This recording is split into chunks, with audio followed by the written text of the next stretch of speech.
Assalamualaikum warahmatullahi wabarakatuh. Selamat pagi semuanya. Bertemu kembali dengan Ibu Syafa. Untuk pertemuan kali ini kita akan membahas mengenai materi pentingnya pendidikan IPS. Nah, sebenarnya pendidikan IPS itu penting apa enggak sih untuk peserta didik?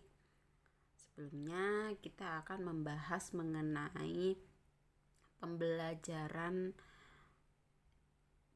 jenjang PIPS.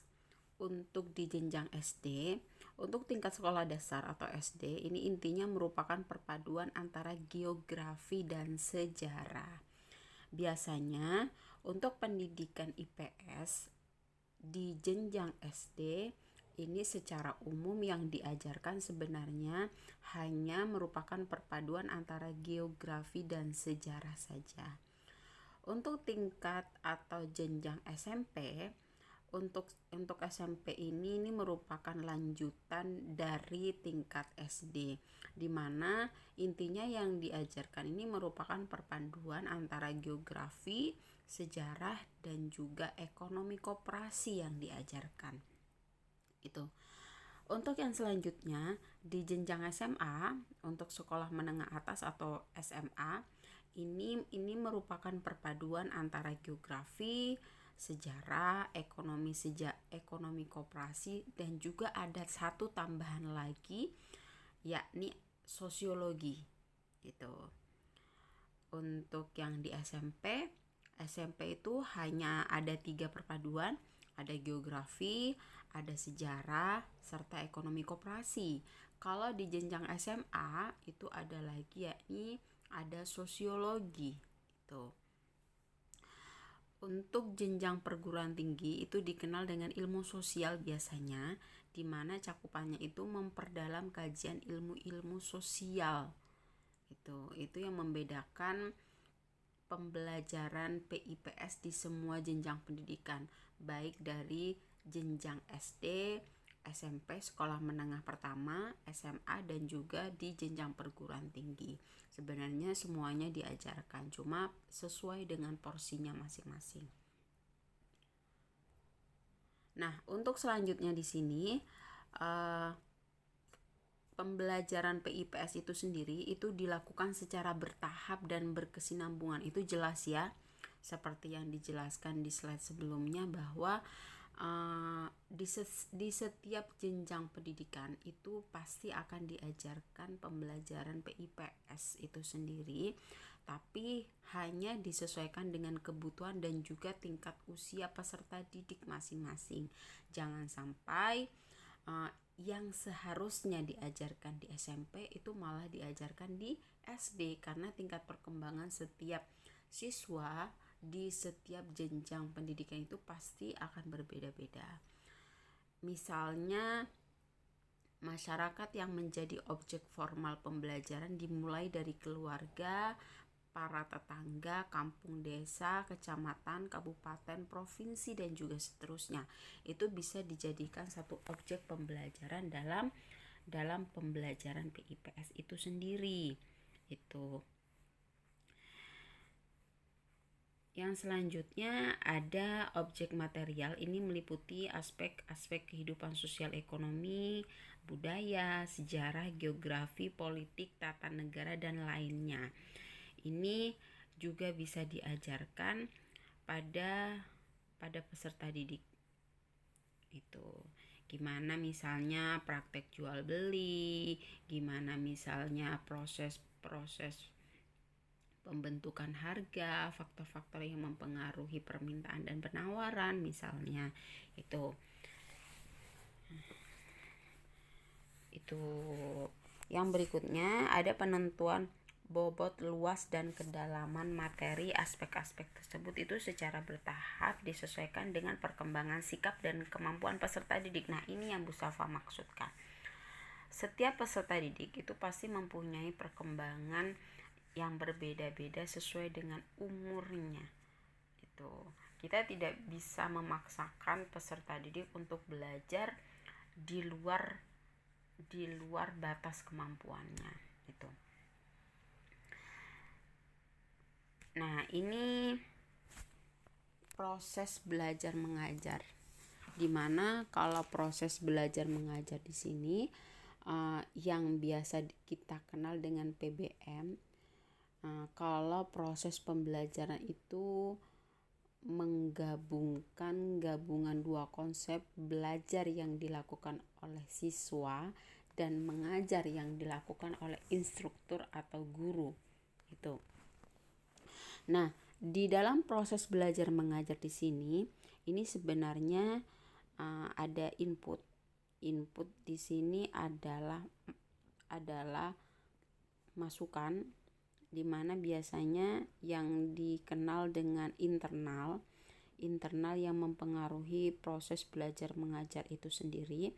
Ini yang termasuk di dalamnya ini ada IQ. Ini yang dimiliki oleh siswa ya. Pastinya ada bakat khusus, ada motivasi, pastinya motivasi belajar, minat belajar siswa, ada kematangan yang dimiliki oleh siswa, sikap serta kebiasaan siswa. Ini semuanya itu pasti akan berpengaruh pada proses belajar mengajar di sekolah. Itu ada kalau secara eksternal di sini, kalau secara eksternal itu ada yang namanya instruksional serta lingkungan. Di mana instruksional di sini pastinya ada guru, ada metode serta kurikulum yang dipakai pada saat kegiatan belajar mengajar tersebut, serta bahan ajar yang dipersiapkan oleh guru atau sekolah. Tuh.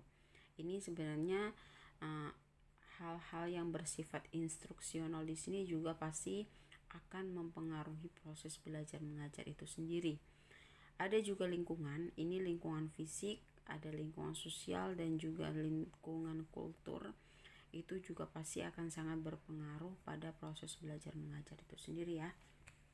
Nah, semua hal baik di sini internal, eksternal itu pastinya juga akan berpengaruh kepada output atau luaran dari pendidikan itu sendiri, dimana nantinya pastinya outputnya adalah siswa yang mempunyai kemampuan kognitif, afektif, dan psikomotor.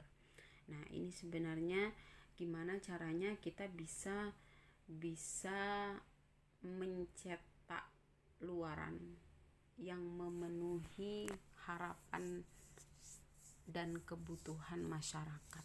Itu yang sebenarnya agak sulit sekali ya, karena diperlukan adanya kerjasama dari semua pihak untuk bisa mewujudkan hal tersebut. Itu. Untuk yang selanjutnya, ini pentingnya PIPS. Ini sangat penting sekali sebenarnya, pentingnya PIPS di dalam pembelajaran pastinya ya.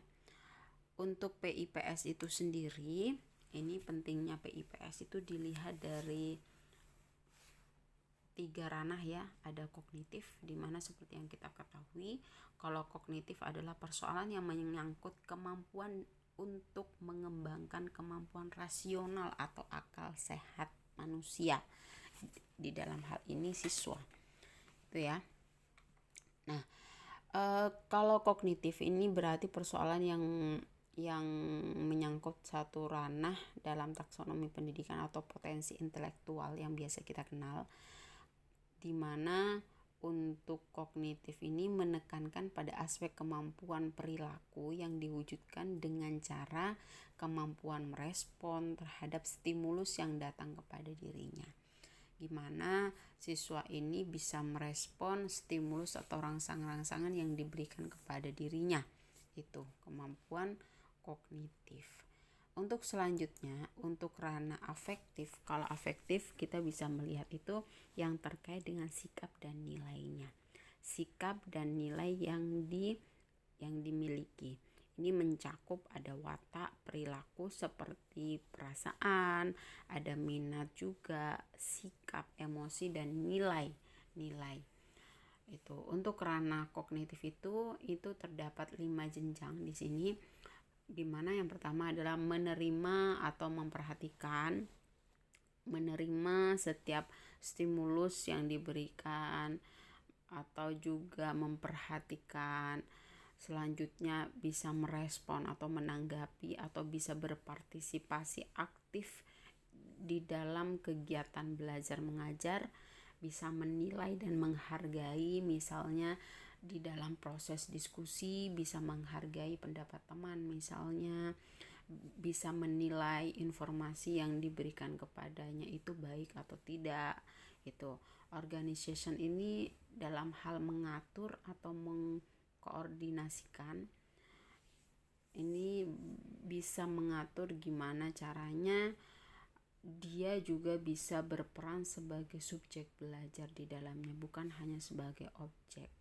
Itu ada karakteristik by evaluate or Kelwi kompleks ini yang terkait dengan karakterisasi dengan satu nilai atau kompleks nilai. Itu sebenarnya kelima hal ini seharusnya memang dimunculkan dan dimiliki oleh siswa setelah proses belajar mengajar tersebut. Itu. Untuk yang selanjutnya ini adalah ranah psikomotor. Kalau psikomotor seperti yang kita ketahui, psikomotor ini terkait dengan bagaimana seseorang itu bisa berperilaku di dalam segala situasi kondisi tertentu dan terhadap stimulus yang diberikan. Ini sebenarnya banyak ditentukan oleh bagaimana kepercayaan dan perasaannya terhadap stimulus tersebut. Ini sangat susah sekali ya sebenarnya ya, karena yang terkait dengan gimana caranya dia bisa menentukan apakah percaya atau perasaannya seperti apa terhadap stimulus yang diberikan oleh guru misalnya.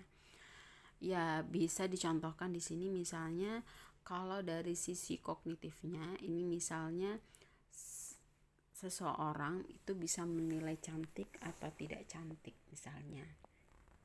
Itu dimana perasaan tersebut itu mencintai seseorang itu pastinya melibatkan emosi, sehingga nantinya akan muncul pernyataan cinta. Atau contohnya di sini Eka percaya, otomatis di sini adalah aspek kognitif bahwa mobil Mercedes-Benz itu sebenarnya bagus. Eka juga senang melihat bentuk mobil tersebut saat melenggang di jalan. Akan tetapi Eka tidak akan membeli mobil tersebut karena tidak mempunyai uang. Itu aspek psikomotor itu yang terkait dengan kepercayaan dan juga perasaannya terhadap apa-apa yang terjadi pada saat tersebut atau stimulus yang diberikan kepada orang tersebut. Ini akan melibatkan hati dan perasaan ya, dan itu pastinya tidak akan mudah. Tapi ini bagaimanapun seorang guru nantinya harus bisa memunculkan dan bisa mengembangkan ketiga ranah tersebut, baik secara kognitif, afektif, dan juga psikomotor. Demikian yang bisa Bu Safa sampaikan, selebihnya bisa kalian tambahkan di materi-materi yang terkait dengan topik pembahasan pada pertemuan kali ini. Terima kasih semuanya. Tetap jaga kesehatan. Selamat pagi semua. Wassalamualaikum warahmatullahi wabarakatuh.